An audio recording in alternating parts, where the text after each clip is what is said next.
and welcome to another evening of frank conversation here on Hard Copy. I'm Mukwege Ogun Yusuf. On Tuesday this week, the Nigerian Senate moved a motion seeking stiffer penalties for rapists, especially those who rape babies and children.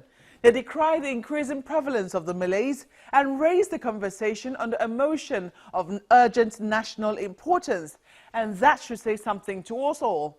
Now, this week on Hard Copy, we're focusing on that issue, and we have a special guest. He is a Nobel laureate, one of 23 ever so awarded on the African continent. Dr. Dennis Mukwege is a gynecologist and obstetrician. He recently won the award for peace for his work, which includes treating and repairing women who have been sexually violated in the long wars of the Democratic Republic of Congo. We had the honor of hosting him in our studios in Abuja on his visit to Nigeria as he continues to speak for these women and the need to end sexual and gender-based violence, and where it has already occurred, the importance of getting justice for the violated.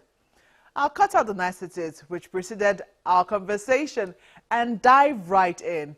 In addition to being a doctor, Dr. Mukwege followed in the footsteps of his father, who was a Pentecostal pastor. He says he made a decision to be a doctor while going around with his father praying for people who were ill. He says he asked his father while he didn't give them any medicine after prayers, and his dad said another doctor will do that. He decided to be that other doctor. In a continent overtaken by faith and religion, I asked him if he thinks work has now been relegated.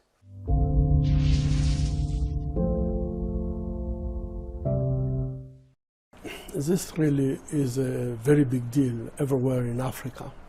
And I think that religion should not be, we need really, the faith is very important.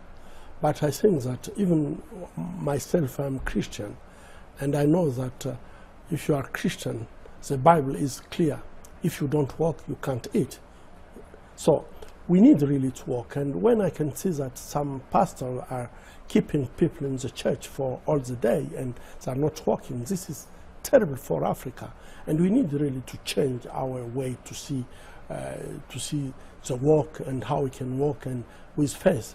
And faith is not the opposite of walk, but sometimes people are just abusing in their position and manipulating people.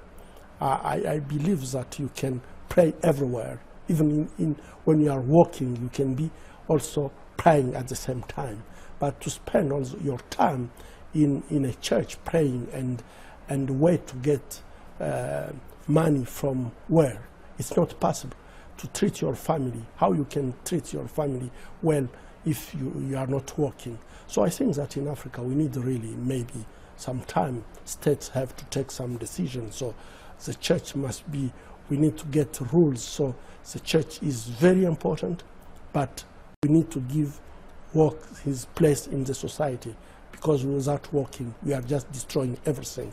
And this, for me, is just a manipulation from some people who just want to get advantage on others. How is your faith not shaken by all that you have seen in circumstances of war, and even with the women whom you've come across, the women whom you've had to take care of? I believe that God gives us a choice. You can decide to do good or bad, and this is a choice. And we can't blame God for what we are doing, because we can also choose to do good things. And I think for me, what I'm trying to do is really to try to talk with people and show them that they have capacity, they have possibility to choose the right way, and the right way is love. The right way is to see others as yourself. The right way is to be on the service of others, to support others, to help others. This is the right way. But when you decide to destroy others, it's your choice, and this is not, have nothing to do with God. I'm wondering, now you are speaking, you have been speaking and you keep speaking for justice, for the women who have been violated, especially in circumstances of conflict. You bring these issues to the fore and you ask for justice. Now, even in ordinary circumstances, it is difficult to bring justice to, you know, women who have been raped. There's still very many issues around that. The testimonies, and people are looking for evidence. I mean, women always have to provide evidence. And oftentimes they run to the doctors, to, you know, to get them evidence. How easy would you say it has been to bring forth this evidence for women to get justice? Of course, I think that this question of rape, I used to say that silence is a tool to perpetuate sexual violence in communities. And women are keeping silence because only when they face justice, the first thing that they will be asked is to prove, to get evidence of what happened. And you know, it's not some things that are happening where everyone can see and give testimony. So most of the time, maybe it can be only two people. And most of the time also, the men can deny what happened. And it's only the word of the women against the word of the man. And this is really a big issue when it comes to justice. But I'm a medical doctor, so I'm not a jurist. I don't really, what I'm asking today is we need really to do more effort, to be more innovative about justice. Because if women can't really go to justice because they are not able to prove what happened for them, so rape will go on. Because without justice, if you are just in impunity, it means that women will just keep silence. And if they keep silence, rapists will go on. If rapists can know that there is no consequence in raping, why they have to stop? So for me, it's very important that we can take time to hear women when they are talking. I don't believe that women can just talk without any reason. If it happened, we need really to investigate and try to understand exactly what happened. Because I don't really believe that women can just be lying about this question, which is a terrible question. I have met many women who went through this terrible experience. And what I can say is that it's a deep wound in all of them. And it's not only in Africa. I was in Asia, I was in America, and talking with women who were victims of sexual violence, you can just feel that all of them have the same language. And this language is, when it happened for me, I just have a feeling that I don't exist at all as a human. And this is terrible. If you can lose this feeling to be a human because someone dehumanize, humiliate you, and this man is just free because you can't get a proof, I think that all your life can be destroyed in this way. So my point of view, in a peacetime, we should work a lot because we know that what is happening in wartime is what we are experiencing in the peacetime. Even if in Abuja there is no war, but there are many women who are victims of gender-based violence. And I think that we need to address this question. And to address it, I don't see another way to do it if we can't address it by justice. And if justice has to be efficient, we need to be innovative on this question. That is my point of view, and what is happening in the wartime. Of course, it's just terrible if you can't get evidence in a peacetime. How women can prove it in the wartime? It's very difficult. What would you suggest? I mean, I know that you said you're not a jurist, but you have asked that, you know, justice be innovative. Yeah.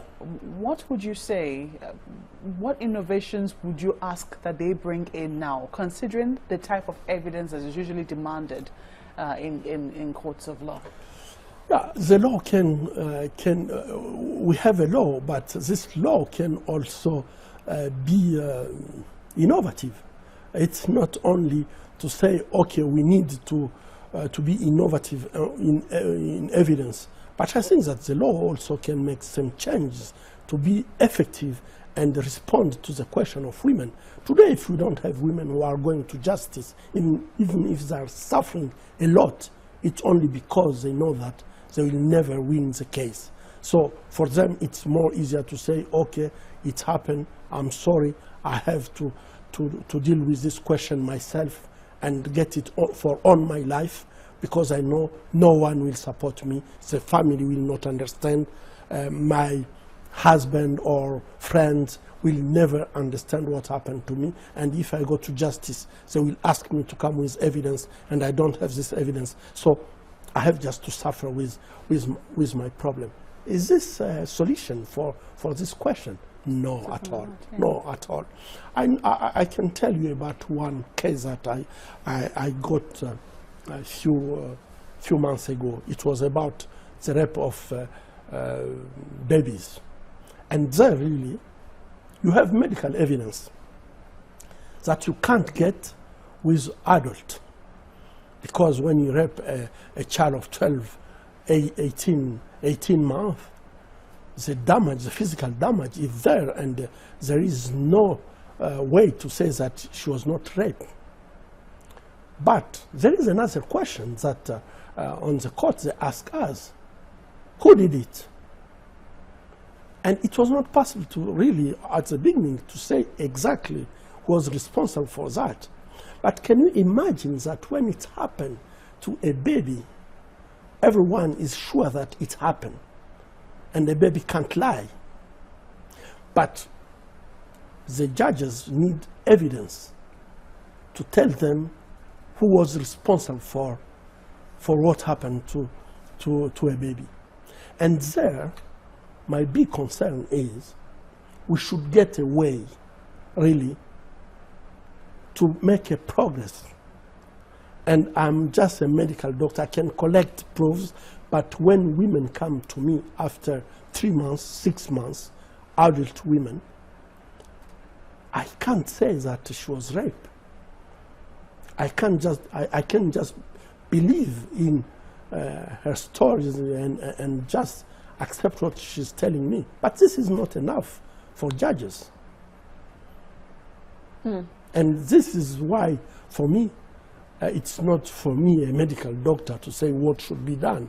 But my question is to jurists to say, what should be done? Can we let this kind of situation in the society, knowing clear that it's not destroying only women, but it's destroying the fabric of the society, and it's destroying women who I can say that is a precious resources for the society, the community, and for all our humanity.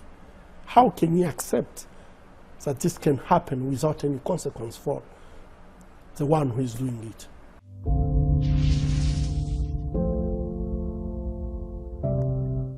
Come back. Dr. Dennis Mukwege has treated countless victims of rape, the majority of them women, but also some men as well, while at the same time listening to their stories. I asked him if this has affected him in any way. Here's how he says he copes.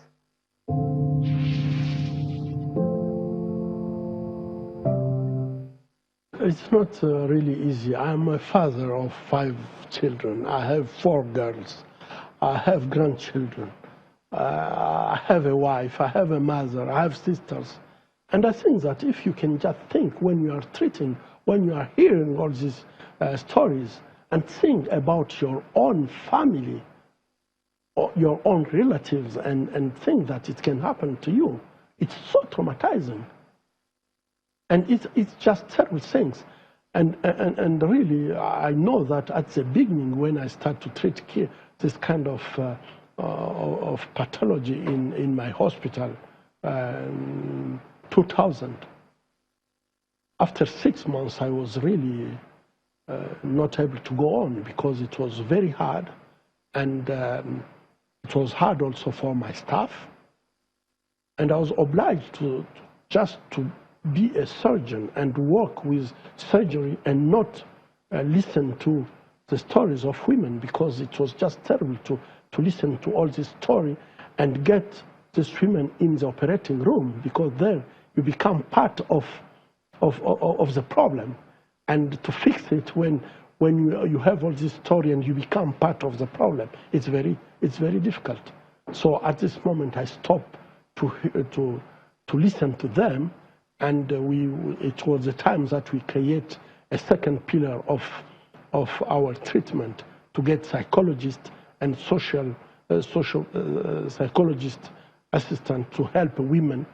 And so it was someone else who was doing all the support on the psychological side, and I was just there to perform surgery without going deep in what happened. I could see the lesion, but it's different a little bit to see the physical wound and to hear what happened. And sometimes women were just crying and so on. And it's just terrible when to see all these kind of things and hear and see. It's just terrible. But at this moment, I stopped to do it. And today, I'm just working with surgery. I can maybe follow a little bit to know what happened, but not to go deep in all the questions that happen to my patients. Would you say that attitudes are changing? You have been in advocacy now for some time. Are attitudes to rape and issues of sexual violence beginning to change around the world from what you have been able to gather? Yeah, when really I started to talk about this problem in 2000, my impression was that many people would not like to talk about it. When I was starting just to talk about it, I could see that people were very polite to tell me, don't tell us about these terrible things. We don't want to hear about it. And I was really so disappointed to see that people don't want really to hear about the terrible story happening for women.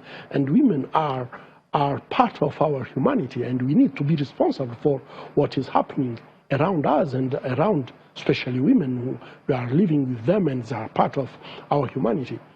But I can say that today, I have an impression that this question, people start really to listen, people start to act also, and I can see that now we have many women who start to speak out.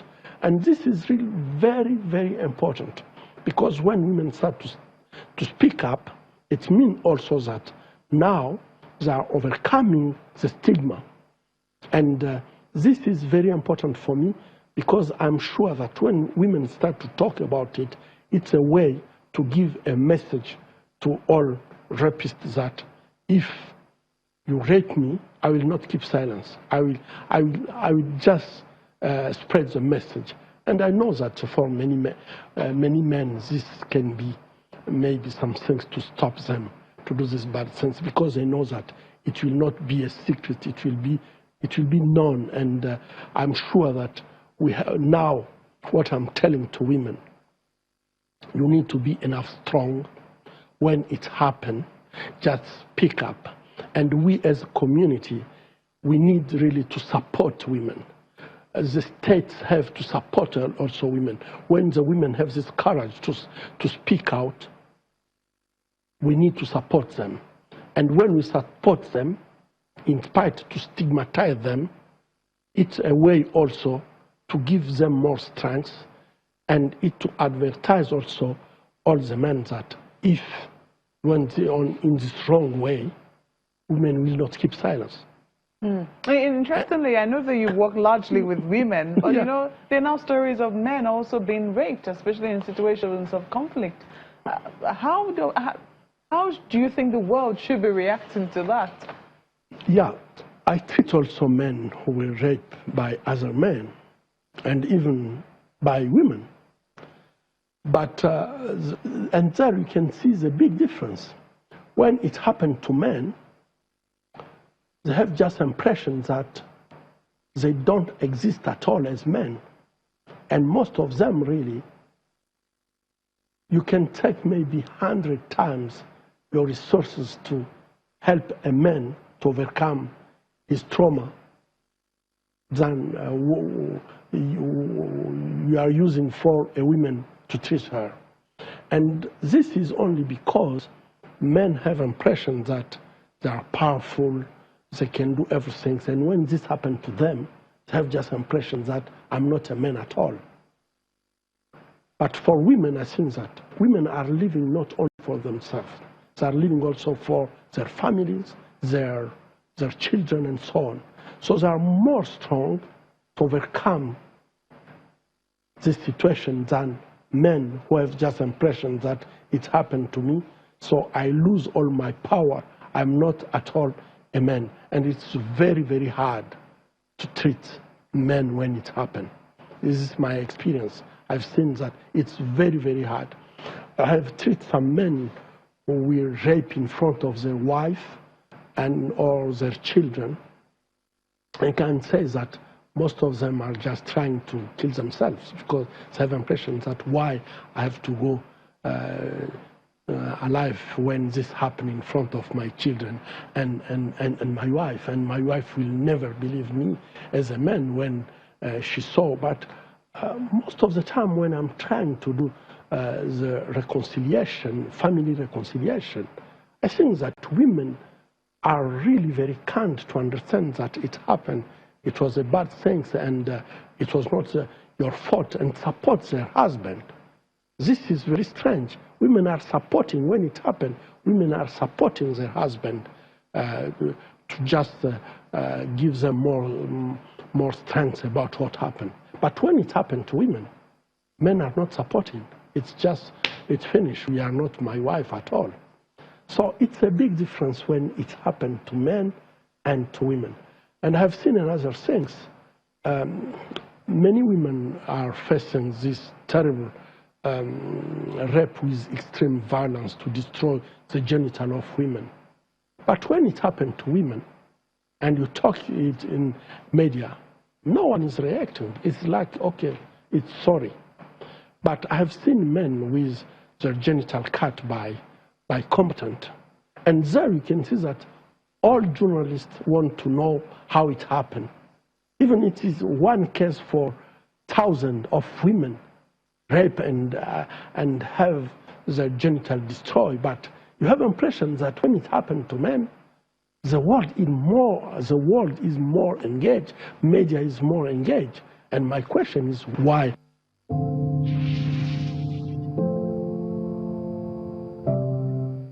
I certainly do not have an answer to that question, but it certainly should give all of us something, yes, that's including the media, something to ponder on. I enjoyed speaking with Dr. Mukwege and wished my French was a quarter as good as his English. If that interview spoke to you, drop us a line or two in our mailbox, hardcopy@channelstv.com, or tweet @CTV Hardcopy. Thank you for watching as always. I'm Mukwege. Good night.